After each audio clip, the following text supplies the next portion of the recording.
Саламатсыздарбы.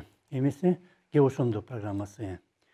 Бүгүн Бишкекте Ак үйдүн алдында Конституцияга каршы жана Жогорку Кеңештин тарап кетиши үчүн митинг болуп өттү. Ага катышкандардын көпчүлүгүн жаштар түздү. Алар Конституция мурда кантип өзгөртүлгөнүн көп билбейт.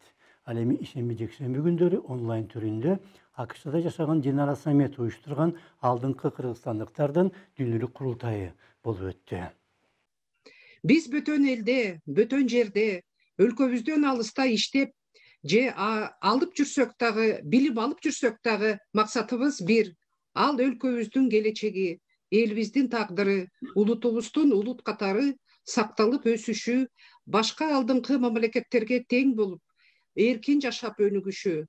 Ой максатыбызга жетүү үчүн биз мекендештер бириктирүү туруп, Кыргызстандын жаркын келечеги үчүн өз салымыбызды, мээнетибизди, билимибизди жана акыл күчүбүздү аябай элибиздин жаркын келечегин камсыз кылалы.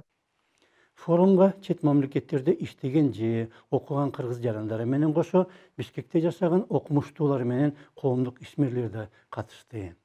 Саясат менен дин, экология менен тарых, медицина менен экономика, дегеле Кыргызстан үчүн маанилүү маселенин баары талкууланды. Билим берүү боюнча айтылгандарга эле токтолсок. Политехте иштеген Искендер Козубай билим берүү өз алымча эмес экени тууралуу айтты. Эми жалпысында түпкүрү ушул башка элдердин идеологиясында жатат да. Көрүнүп жатат. Ошо башка элдердин идеологиясы толук биздин билим берүү айдыгын ээлеп алганда жатат. А биз билим берүүнү азыр ар кандай багытта айтылып жатат. Мисалы, технологиябызды өнүктүрүшүбүз керек дейт.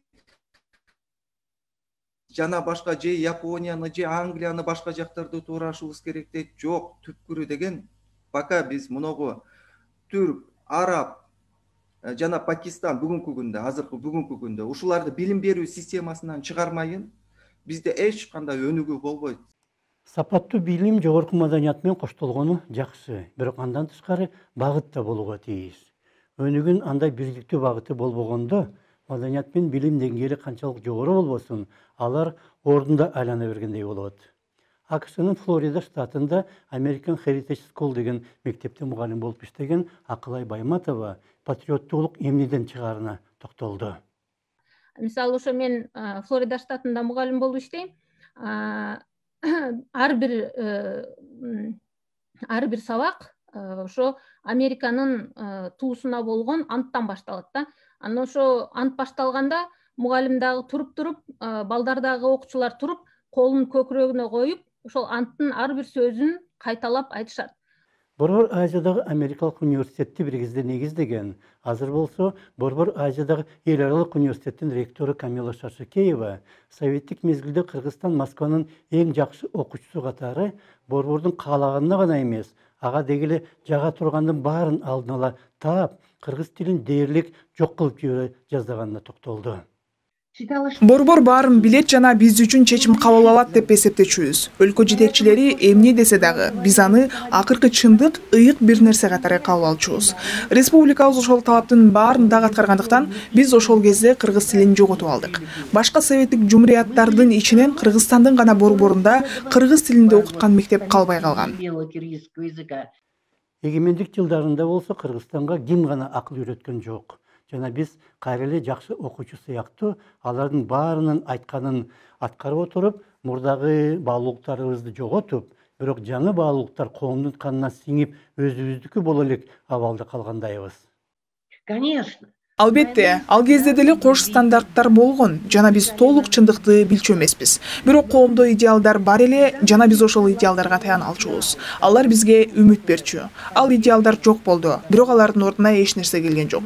Ошондуктан биздин жаштар азыр ар башка азгырууларга же радикалдуу диниятчылардын айтканына алдынат.